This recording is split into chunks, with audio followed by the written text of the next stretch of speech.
Hello students, welcome back in physics class. This is Pooja Chauhan from Gayatri Devi Public School, Welspun, Anjar. Students, now I'm going to start chapter number 12, Electricity of class 10.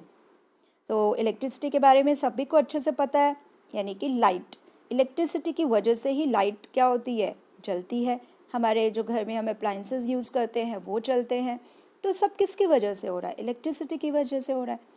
जैसे कि आप यहाँ देख पा रहे हैं, यहाँ पे एक सर्किट बना हुआ है और इस सर्किट के अंदर ये बल्ब ग्लो कर रहा है, राइट. ये बल्ब है, ये सेल है, ये स्विच है, ये कुछ वायर्स एक दूसरे से कनेक्टेड है.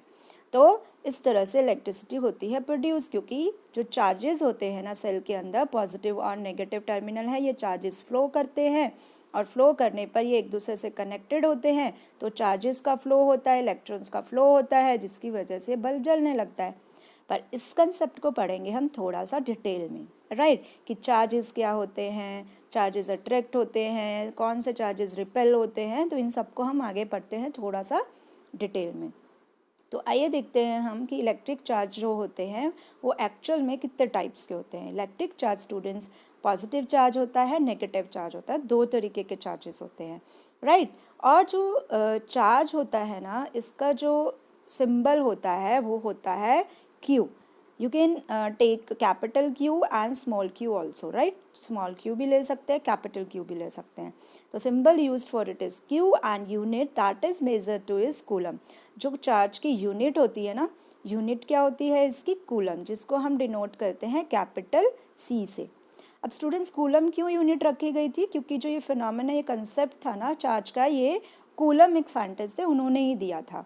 तो इसलिए उन्होंने अपने नाम पर ही इसकी यूनिट भी रखी. तो कूलम इसकी यूनिट होती है, राइट. अब थोड़ा सा और देखते हैं इसको डिटेल में. अब यहाँ देख पा रहे हैं, ये है पॉजिटिव चार्ज, ये है नेगेटिव चार्ज, राइट.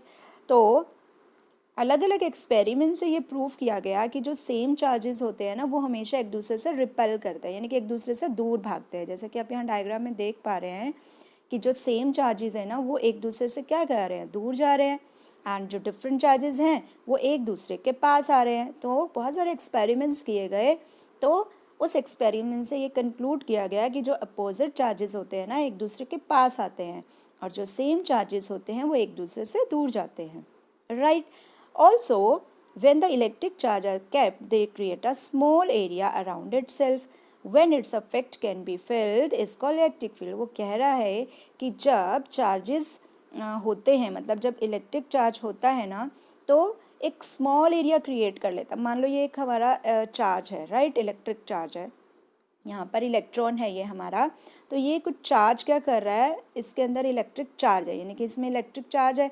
तो ये जिसके अंदर इलेक्ट्रिक चार्ज होता है, अपने चारों तरफ एक ये फील्ड क्रिएट कर लेता है, राइट. यानी कि इसका इफेक्ट इसकी फील्ड तक रहता है, एक पर्टिकुलर फील्ड तक रहता है. मान लो मैंने यहाँ तक असाइन कर दिया, यहाँ तक इसका इफेक्ट है, राइट. तो इस फील्ड को बोला जाता है इलेक्ट्रिक फील्ड, राइट. क्या बोला उसने, when the electric charge are kept, जब इलेक्ट्रिक चार्ज होता है, they create a small area, ये एक स्मॉल एरिया क्रिएट कर लेता है, यानी कि कुछ एरिया जहाँ तक इसका इफेक्ट रहता है वो क्रिएट कर लेता है, और उस एरिया का, पर्टिकुलर एरिया को बोला जाता है इलेक्ट्रिक फील्ड.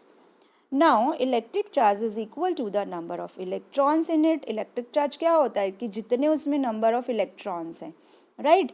तो electric charge is equal to the number of electrons. Electrons ऐसे डिनोट किया जाता है in it, and magnitude of charges on the electron is, मतलब वो कहता है कि जो इलेक्ट्रिक चार्ज होता है ना Q, वो क्या होता है कि कितने नंबर ऑफ इलेक्ट्रॉन हैं उसमें, और कितना उसमें चार्ज है इलेक्ट्रॉन के अंदर. ये आप यहाँ देख पा रहे हैं, जैसे जो Q है is equal to the number of electron in it and magnitude of charge, right. तो चार्ज क्या है, चार्ज है E. जैसे चार्ज ऑफ इलेक्ट्रॉन क्या है, charge of electron is E, and हमने कहा जो N है वो होता है नंबर ऑफ इलेक्ट्रॉन्स, यानी कि कितने नंबर ऑफ इलेक्ट्रॉन्स वहाँ प्रेजेंट हैं. तो अगर मैं इन दोनों को मल्टीप्लाई कर दूँ तो ये किसके बराबर आ जाएगा, हमारा इलेक्ट्रिक चार्ज के बराबर आ जाएगा. तो इलेक्ट्रिक चार्ज क्या हो जाएगा, electric charge is equal to N into E, number of electrons into charge of electron, right. अब स्टूडेंट्स, जो इलेक्ट्रॉन होते हैं ना, इलेक्ट्रॉन का जो चार्ज होता है वो होता है फिक्स्ड, कांस्टेंट वैल्यू रहती है उसकी, fixed 1.6 into 10 raised to power -19. Coulomb. ये -19 नहीं है, ये इसकी पावर -19 है। तो ये हमारी फिक्स्ड वैल्यू होती है। एक जो चार्ज होता है इलेक्ट्रॉन में वो होता है 1.6 इंटू 10⁻⁻19 कूलम के, राइट। तो हमें ये याद रखना है, एक तो ये फॉर्मूला लर्न रखना है हमें, Q is equal to N into e, मतलब कितने नंबर ऑफ इलेक्ट्रॉन है, 1 है, 2 है या 3 है, राइट। और ई फिक्स्ड रहता है चार्ज ऑफ इलेक्ट्रॉन, जैसे कि 1.6 into 10⁻⁻19 coulomb is a fixed value. अब आपको यहाँ से क्वेश्चन जो आता है, बहुत ही इंपॉर्टेंट क्वेश्चन बनता है यहाँ से कि calculate the number of electrons in 1 coulomb of charge, कि बताइए 1 कूलम ऑफ चार्ज में कितने नंबर ऑफ इलेक्ट्रॉन्स होते हैं। तो देखिए कैसे करेंगे, ये हमें फॉर्मूला पता लग गया है, Q is equal to NE, और हमें पता है कि यहाँ पर Q बोला है 1, यानी कि चार्ज की बात हो रही है ना, तो 1 कूलम ऑफ चार्ज की बात हो रही है, तो Q क्या लेंगे हम, 1 ले लेंगे। और E की वैल्यू हमें फिक्स्ड पता ही है 1.6 इंटू 10⁻⁻19 कूलम, राइट। तो सॉरी ये तो E की वैल्यू है, ठीक है। तो ये E की वैल्यू है, ये चार्ज है हमारे पास। तो हमें निकालना है क्या, नंबर ऑफ इलेक्ट्रॉन्स कितने हैं इसमें, तो N निकालना है। अब यहाँ ये वैल्यूज पुट कर देंगे, उसके बाद N की वैल्यू आ जाएगी 1/1.6 इंटू 10⁻⁻19, और जो सॉल्व करने के बाद आएगी 6.25 इंटू 10⁻18 नंबर ऑफ इलेक्ट्रॉन्स। तो स्टूडेंट्स हमने क्या देखा कि 1 कूलम ऑफ चार्ज के अंदर 6.25 इंटू 10⁻18 नंबर ऑफ इलेक्ट्रॉन्स होते हैं, राइट। तो इस तरह का न्यूमेरिकल भी आ सकता है आपको। अब देखते हैं कूलम्स लॉ क्या होता है। तो स्टूडेंट्स कूलम लॉ होता है कि जैसे यहाँ पर हम बात कर रहे थे चार्जेस की, ठीक है। तो यहाँ पर हमारे पास चार्ज है पॉजिटिव और नेगेटिव चार्ज। तो बोलता है इन दोनों के बीच में ना फोर्स होता है, there is always a force between the two charges which is directly proportional to the product of the magnitude. Means कि इन दोनों के बीच में ना कोई जो ये हमारे चार्जेस है Q1 और Q2, इनमें कोई ना कोई फोर्स होगा इन दोनों चार्जेस के बीच में। तो वो फोर्स को हम F से डिनोट करते हैं, और वो फोर्स कितना होता है, वो डायरेक्टली होता है इन दोनों का, अगर मैं मल्टीप्लिकेशन कर दूं Q1 इन Q2 में, तो बोलता है कि दोनों चार्जेस के बीच में एक फोर्स होता है, और वो फोर्स की वैल्यू होती है इनके प्रोडक्ट के बराबर, चार्जेस के प्रोडक्ट के बराबर। और ये इसका उल्टा होता है, इन्वर्सली प्रोपोर्शनल होता है उसके जो इन्वर्सली प्रोपोर्शनल उसके डिस्टेंस के, यानी कि इन दोनों के बीच में जितना डिस्टेंस है ना उसके स्क्वायर के बराबर होता है। इन्वर्सली का मतलब होता है उल्टा, यानी 1/r²। r is the distance, right. इन दोनों के बीच में r क्या है, डिस्टेंस, और r उसका इन्वर्सली यानी 1/r²। तो जो फोर्स है इसके इन्वर्सली होता है और चार्जेस के डायरेक्टली प्रोपोर्शनल होता है। तो फिर हमारा कूलम्स लॉ क्या बन गया स्टूडेंट्स, कूलम्स बन गया F is directly proportional to the product of charges divided by r², right. अब जैसे ही हम इस प्रोपोर्शनल के साइन को हटाते हैं, तो प्रोपोर्शनल के साइन को हटाने पर आ जाता है K constant, Q1 Q2 divided by r² and K is the constant value, ठीक है। तो ये था हमारा कूलम्स लॉ। अब देख लेते हैं types of substances depending on their ability to conduct current. अब देखते हैं कि भाई क्या सारे ही प्रोडक्ट करंट फ्लो करते हैं, या कुछ सब्सटेंसेस ऐसे भी होते हैं जिनमें करंट नहीं पास होता, ठीक है। तो अब देखते हैं हम क्या क्या वो प्रोडक्ट होते हैं। We have different kinds of substances depending upon their power to conduct electricity and they are classified as conductors and insulator, और एक सेमी कंडक्टर्स भी होते हैं। तो स्टूडेंट्स कंडक्टर्स क्या होते हैं पहले देख लेते हैं हम लोग। कंडक्टर्स वो होते हैं जो अपने अंदर से करंट को पास होने देते हैं, यानी कि जहाँ पर फ्री मोबाइल इलेक्ट्रॉन्स होते हैं। एक्चुअल में क्या होता है, इलेक्ट्रॉन्स की मूवमेंट ही तो करंट फ्लो करती है ना, इलेक्ट्रिसिटी बनाती है। यानी कि इलेक्ट्रॉन फ्लो करेंगे ना फ्रीली, तभी तो इलेक्ट्रिसिटी बनेगी, तभी तो करंट आएगा। तो ये कहता है कि कंडक्टर्स वो होते हैं जिसके अंदर इलेक्ट्रॉन फ्रीली मूव कर सकते हैं इधर से उधर। तो फ्रीली जो इलेक्ट्रॉन्स मूव करते हैं तो हम कहते हैं कि वो कंडक्टर होते हैं, यानी कि जो अपने अंदर से करंट पास करने देते हैं। जैसे कि कॉपर हो गया, एल्यूमिनियम हो गया, तभी तो जो वायर होती हैं वो कॉपर एल्यूमिनियम से बनाई जाती हैं, because they are the good conductor of electricity. अब सेमी कंडक्टर क्या होता है, एक सेमी कंडक्टर भी होते हैं, यानी कि ऐसे कंडक्टर ऐसे जिनके अंदर से करंट पास तो होता है बट थोड़ा कम अमाउंट में पास होता है, राइट, इतना ज़्यादा अमाउंट में पास नहीं होता है। वो होते हैं सेमीकंडक्टर्स। एंड इंसुलेटर्स क्या होते हैं?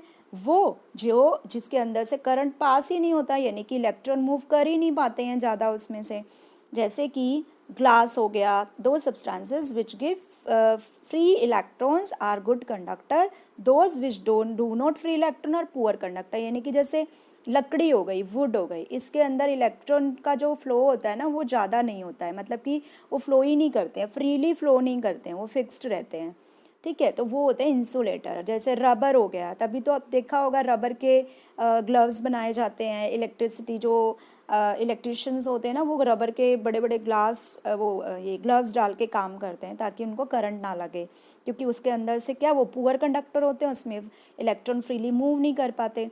तो ऐसे होते हैं इंसुलेटर। अब देखते हैं टाइप्स ऑफ इलेक्ट्रिसिटी, कि how many types of electricity are there. There are two types, static electricity and current electricity. अब स्टैटिक नाम से पता चल रहा है कि जो फिक्स्ड है, राइट। तो स्टैटिक इलेक्ट्रिसिटी वो इलेक्ट्रिसिटी होती है जिसमें जो इलेक्ट्रिक चार्ज होता है ना, वो डेवलप तो होता है बट डू नॉट फ्लो, वो फ्लो नहीं करता। उसमें चार्जेस तो होते हैं पर वो क्या करते हैं, मूव नहीं करते हैं। तो चार्जेस डेवलप्ड बाय, जैसे कि हम इंसुलेटर की बात कर रहे थे, जैसे एक क्या होता है, एक रोड है, ग्लास की रोड है, ठीक है, उसके ऊपर एक सिल्क का क्लॉथ ले लिया, उसको हम बार बार क्या कर रहे हैं, ऐसे मूव कर रहे हैं, रब कर रहे हैं उसमें से, तो चार्जेस का फ्लो तो हो रहा है बट क्या होता है वहाँ पर, मतलब सॉरी, चार्जेस प्रोड्यूस तो होते हैं पर फ्लो नहीं होता उन चार्जेस का, ठीक है। तो ऐसी इलेक्ट्रिसिटी को बोला जाता है स्टैटिक इलेक्ट्रिसिटी, मतलब चार्जेस प्रोड्यूस हो रहे हैं बट डू नॉट फ्लो। तो static electricity is a type of electricity when electric charge develop but do not flow. Example मैंने आपको बता दिया। अब करंट इलेक्ट्रिसिटी क्या होती है, जैसे कि ये वो इलेक्ट्रिसिटी होता है जिसमें इलेक्ट्रॉनिक चार्जेस होते हैं और वो मूव भी करते हैं, राइट। तो ये होती है करंट इलेक्ट्रिसिटी। जैसे हमारे घर में इलेक्ट्रिसिटी हो रही है, वो होती है current electricity. Now come to the next important concept which is electrostatic potential. अब इलेक्ट्रोस्टैटिक पोटेंशियल क्या होता है स्टूडेंट्स? अगर हम पोटेंशियल की बात करें ना, तो मतलब होता है वर्क, ठीक है। अब हम बात कर रहे हैं कि भाई इलेक्ट्रॉन मूव कर रहे हैं, अब इधर से उधर मूव करेंगे, हम कुछ काम करेंगे तभी तो मूव करेंगे, वो ऐसे थोड़ी ना मूव करने लग जाएगा। तो इलेक्ट्रोस्टैटिक, और इलेक्ट्रो का मतलब होता है कि इलेक्ट्रॉन का फ्लो, ठीक है। स्टैटिक मतलब स्टेशनरी, ठीक है। एक एक पॉइंट को अगर हम देखें, स्टैटिक्स मतलब देखिए यहाँ पर, इलेक्ट्रो मतलब इलेक्ट्रिक फ्लो, ठीक है, इलेक्ट्रॉन का फ्लो होना, या फिर इलेक्ट्रिक फील्ड बोल सकते हैं आप इसको, इलेक्ट्रिक फील्ड, ठीक है। स्टैटिक मतलब स्टेशनरी, राइट, एंड पोटेंशियल मतलब वर्क डन। तो आइए देखते हैं, इसको थोड़ा समझने की कोशिश करते हैं। तो ये बोलता है इलेक्ट्रोस्टैटिक पोटेंशियल वो वर्क डन होता है जो मूव करता है पॉजिटिव चार्ज को from infinity to a certain point in a electric field of the other charge.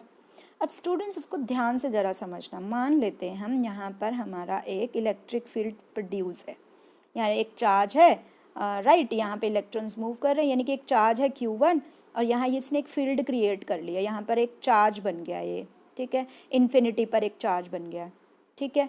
अब यहाँ पर कोई और Q2 है चार्ज, ठीक है, इससे दूर है, ये दूसरा है, तो इसकी भी एक इलेक्ट्रिक फील्ड होगी। तो अगर ये इसके साथ अटैच होना चाहेगा, मूव करेगा, क्योंकि ये Q1 चार्ज है, ये स्टेशनरी है इस टाइम में, ठीक है, मतलब ये यहाँ से चार्ज प्रोड्यूस हो रहा है, ये मूव नहीं कर रहा है, स्टेशनरी है। बट अगर यहाँ पर भी एक फील्ड बन रही है और यहाँ पर भी एक Q2 चार्ज है, तो ये एक दूसरे से कैसे मूव कर सकते हैं? अगर कोई वर्क डन होगा तभी तो मूव कर सकते हैं। तो यही वो कह रहा है, ये work done in moving positive charge from infinity. अब देखिए ये इन्फिनिटी पे पॉजिटिव चार्ज था, to a certain position an electric field of other charge, यानी ये दूसरा चार्ज था, इसकी इलेक्ट्रिक फील्ड थी। तो ये दोनों अगर आपस में मूव करेंगे तो कुछ ना कुछ काम होगा, और जिसे बोला गया है इलेक्ट्रोस्टैटिक पोटेंशियल, राइट। मतलब एक इलेक्ट्रिक फील्ड के अंदर जहाँ पर एक चार्ज स्टेशनरी था, एक मूवमेंट हुई, वर्क डन हुआ, जिसे ही इलेक्ट्रोस्टैटिक पोटेंशियल कहा गया। तो it is a work done in moving the positive charge from infinity, क्योंकि ये इसकी इन्फिनिटी में चार्ज था और इधर से Q2 लिया था दूसरे का, तो इन दोनों ने आपस में मूव किया और एक वर्क डन हुआ, तो electric field of the other charge. तो this is called the electrostatic potential, right. जैसे कि मैंने आपको समझाया वही इस एग्जाम्पल में दिया गया है। अब समझते हैं पोटेंशियल डिफरेंस क्या होता है। पोटेंशियल डिफरेंस को हम वर्क डन भी बोल सकते हैं लर्न करने के लिए, मतलब बोलना नहीं है, मैं आपको बताती हूँ ये वर्क डन कैसे, मैं आपको बता रही हूँ कि कैसे ये वर्क डन है। तो होता क्या है कि जब इलेक्ट्रॉन मूव करते हैं ना, तो जब चार्जेस मूव करते हैं तो मूव कैसे करेंगे, अपने आप से थोड़ी करेंगे, उसमें कुछ ना कुछ वर्क डन होगा ना। We need to move the charge between two specific points, दो स्पेसिफिक पॉइंट्स, जैसे ये ए है ये बी है।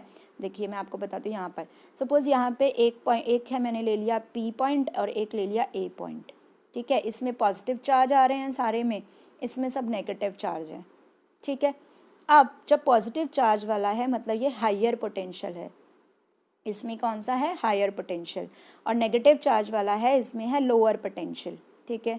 अब होता क्या है, लोअर पोटेंशियल से हायर पोटेंशियल में, यानी कि नेगेटिव चार्ज यहाँ पर ज़्यादा है तो नेगेटिव चार्ज मूव करेंगे पॉजिटिव की तरफ, राइट। तो नेगेटिव चार्ज क्या करेंगे, मूव पॉजिटिव की तरफ, और मूव करने के लिए मतलब ये क्या कर रहे हैं, ये वर्क डन कर रहे हैं, राइट। तो इसे ही पोटेंशियल डिफरेंस कहा गया, यानी कि मूवमेंट ऑफ चार्जेस। अब देखिए यहाँ पर डिफाइन कैसे किया गया है, work done is doing so that, यहाँ पर बोल रहा है we need to move the charge, हमें ज़रूरत पड़ती है चार्जेस को मूव करने के लिए, जैसे नेगेटिव से पॉजिटिव की तरफ जा रहा है, between the two specific point, जैसे ये पी था ये ए था। Then the work done is doing, the work done जो होगा इज कॉल्ड पोटेंशियल डिफरेंस, उसको पोटेंशियल डिफरेंस कहा जाएगा। So it is defined as the work done in moving a charge from one point to another point, एक point से दूसरे point पर move करने के लिए जो काम होता है उसे कहते हैं हम पोटेंशियल डिफरेंस। और पोटेंशियल डिफरेंस जो होता है, जैसे V is equal to work done divided by charges, ये इसका फॉर्मूला होता है। और जो यूनिट होती है इसको मेज़र करने की वो होती है वोल्ट। पोटेंशियल डिफरेंस की जो यूनिट होती है वो स्टूडेंट क्या होती है, वोल्ट। तो 1 वोल्ट किसके बराबर होगा, जो 1 वोल्ट हो जाएगा, मैंने बोला वर्क डन की यूनिट होती है जूल, राइट। और चार्जेस की यूनिट हमने पढ़ी कूलम, तो 1 वोल्ट किसके बराबर हो गया, 1 जूल अपॉन 1 कूलम के बराबर हो गया। जैसे यहाँ पे लिखा है V is equal to W by Q, ये इसका फॉर्मूला है, ये Q इसके नीचे है W के, राइट। और यहाँ पर देखिए यूनिट 1 वोल्ट होती है, और 1 वोल्ट होता है 1 जूल अपॉन 1 कूलम के बराबर। तो ये था स्टूडेंट्स हमारा पोटेंशियल डिफरेंस। अब एग्जैक्टली पोटेंशियल डिफरेंस को कैसे डिफाइन किया गया है, it is said to be 1 volt when, कब हम इसे 1 वोल्ट कहते हैं, जब 1 joule work is done in moving 1 coulomb of charge from one point to another, right. तो this is called the potential difference. और जो इंस्ट्रूमेंट यूज किया जाता है इसको मेजर करने के लिए उसको बोला जाता है वोल्ट मीटर, राइट। तो इसे क्या बोला जाता है, वोल्ट मीटर। तो स्टूडेंट ये था हमारा concept electric potential and potential difference का।